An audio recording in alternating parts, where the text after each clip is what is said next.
Mga kauragon, magluluto nga pala ako ng gulay santol. Ayan, sili, sibuyas, bawang, luya. Ito yung gulay santol. Ito yung dalawang nyog na pinapiga ko na. Alamang at saka siyempre pampalasa. Ayan. Ito yung pork. Labas-labas ko yung yung sarili niyang mantika. Kauragon, wala na lagay ko na yung ricado. Mga kauragon, ilalagay na namin ang gulay santol kasi kumukulo na yung gata. O, diba?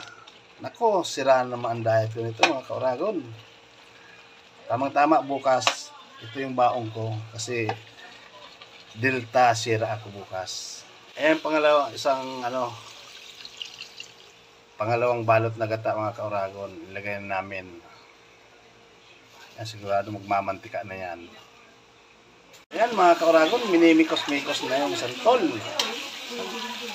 Pag yung mantika na yung lumalabas na yung Ako ngayon ang cameraman ni Agum.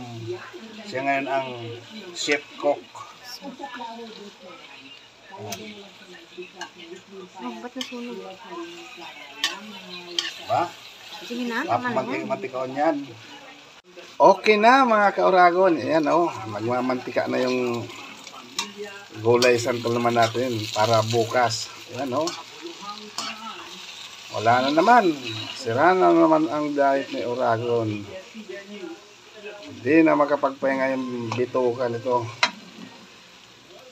Thank you mga kauragon. Thank you for watching. Please like, follow, and share.